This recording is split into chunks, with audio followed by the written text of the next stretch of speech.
Welcome back to the Triangle and Two podcast. I'm Brian Murphy with WRAL, joined once again, as I am every week, by Bryn Renner, former UNC quarterback, former NFL quarterback. And Bryn, we're here to discuss Carolina's 20-15 victory over Stanford. Felt like we're kind of seeing the same movie over and over again. Defense played outstanding. Offense took a while to get going. And then, like most Carolina games, this one had a little drama at the end. Once again, Stanford scored two late touchdowns, had a chance with an onside kick, got the ball back at the end of the game. But again, Melkart Abu-Jaude, I've been working on that name a lot because he's been being called a lot. Melkart Abu-Jaude with a big sack on the final drive. He's got 9 sacks this year. The defensive line is really the star of this team. Yeah, absolutely. Brian, you hit the nail on the head with there. I think the defense is really playing defense and offense. And, I really mean that because they're flipping the field and giving the offense, easy possessions, right? So, you look at the first turnover they forced, it was the fumble on the strip sack, and they get the ball at the 6-yard line, ended up not getting 7 points, but get 3. And then Kamari House it's a huge interception late in the second half, and really kind of gives the Carolina offense a really good field position, and which they didn't have the entire game. I thought both teams were playing similar style football, Brian. It was NFL football, run, try to convert a third down, and if you don't, punt it away. And it was like the first half was an hour and 4 minutes. And Jones, Angel, and I, when we were calling the game, we looked at each other and I'm like, that was the quickest half has ever happened. And you saw similarities of the Syracuse first half and the Stanford first half really come to light, which was defense plays exceptional, tries to give the offense enough possessions to go score. Offense isn't not really executing. I think we had, I think under 50 yards or right around 50 yards in the first half total. 47 yards in the first half for the Carolina offense. Just, and you had 2 NFL coaches, Frank Reich, Bill Belichick. So it did feel very much like the Panthers against the 49ers and not necessarily a Stanford versus UNC game. Yeah, exactly. And then you look at, what the offense did in the second half, which was really productive. It's something that is what Coach Belichick talked in his post-game press conference. It's the inconsistencies from kind of both sides. You see it at one point of the game and really not clicking in all cylinders to be as successful as they want to be. So I really think it was a really good win, but there's still things and still question marks, especially on the offensive side, that I have. As a quarterback, you obviously studied defenses your whole life. What is Carolina doing along that defensive front? It doesn't look like they're bringing a ton of pressure. What are they doing along the defensive front to get so much pressure? That's 19 sacks over the last 3 games. They had 9 against Stanford.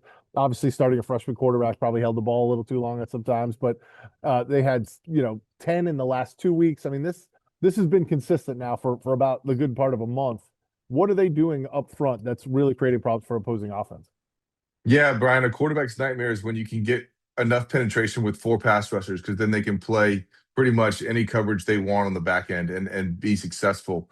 And what you're seeing from Melkart and Tyler Thompson is a speed rusher from the field side. So when I say that, when a field pass rusher with some speed really wants to generate and get upfield, and the power rusher wants to get underneath, and you're seeing that combo really come to light. I think it was they both had 3 sacks in the game, which is incredibly impressive. We haven't seen a defense like this, Brian, in my opinion, in a really long time, maybe since the early Mac Brown days in 1997. I think that was a heyday of defense. And these guys, from a quarterback's perspective, can apply pressure really, really quick. I mean, I think Elijah Brown, especially in the first half, was getting out the ball in maybe a second and a half, if that. And they were getting back there really, really fast. And when you can do that, it really puts a quarterback in a bind. And you have to get the ball out. I'll never forget, we played Janavion Clowney in that South Carolina defense, the first game of when he was coming on his Heisman tour after he hit the kid from Michigan. And we were very. It felt like I just didn't have much time, and they were only rushing 4, and that's really tough to prepare for if you're an offense. And you've seen that the last 2 weeks of Syracuse and Stanford, especially in the passing game, really struggling to get the ball off on time. But this defense is incredible. And I want to give a shout out to the secondary. I think they're playing a lot better man-to-man defense, and we've talked about that the last 3 weeks. And that whole defense is really playing well right now. Yeah, the defense set them up, as you mentioned, 2 great field positions. They got 6 points out of it. Offensively, what changes in the second half? I think one thing that fans are looking at is like, look, Damon June had a monster game against Syracuse, and now all of a sudden he gets 3 carries.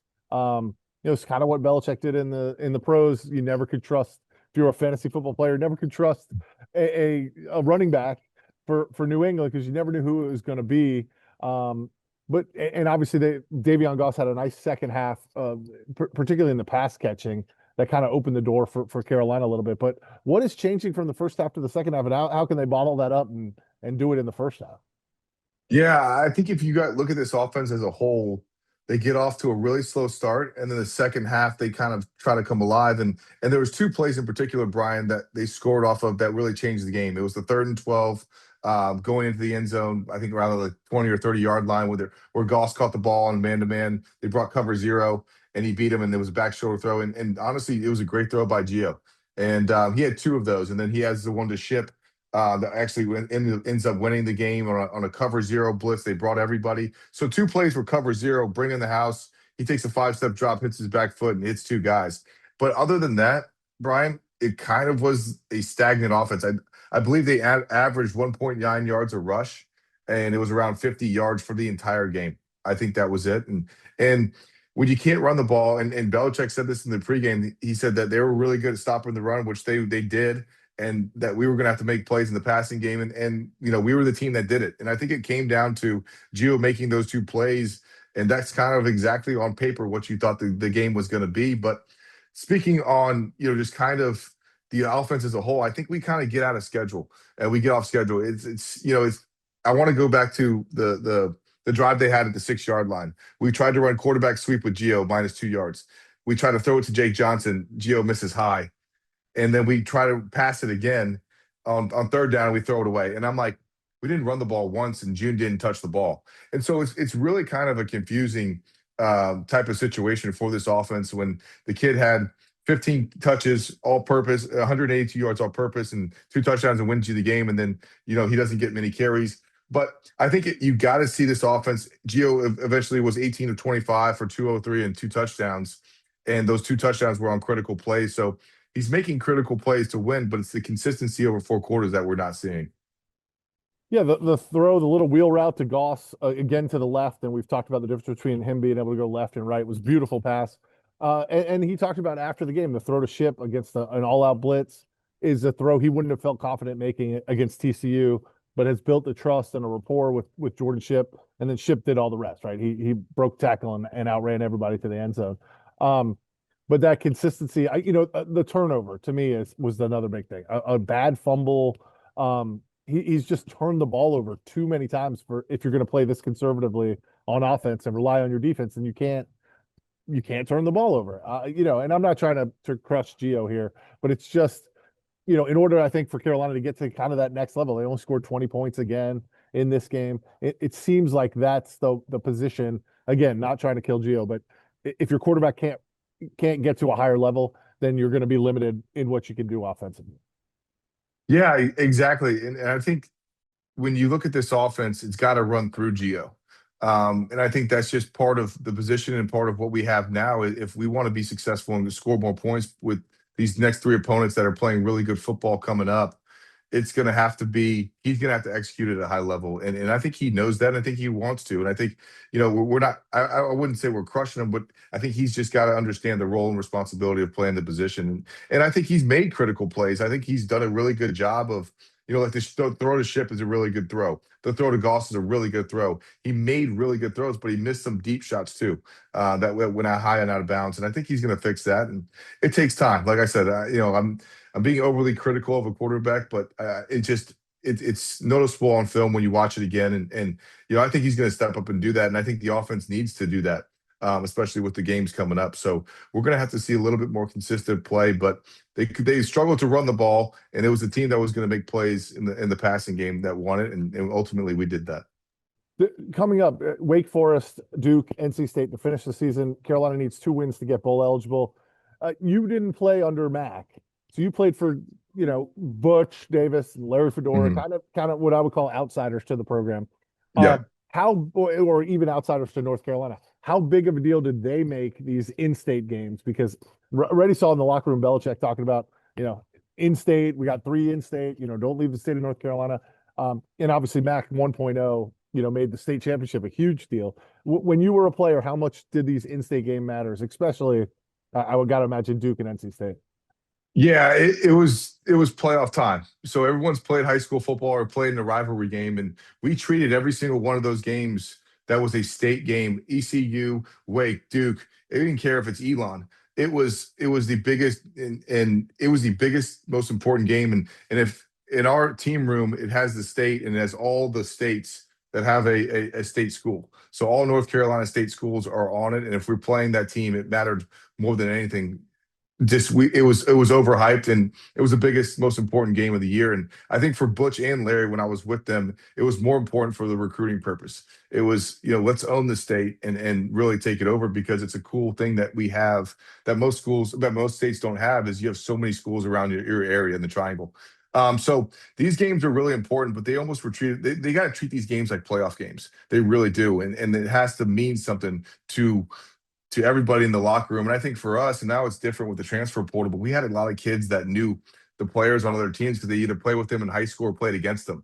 So it was really personal. And I always loved what Butch did, is he had a kid stand up, before the game the night before on Friday nights.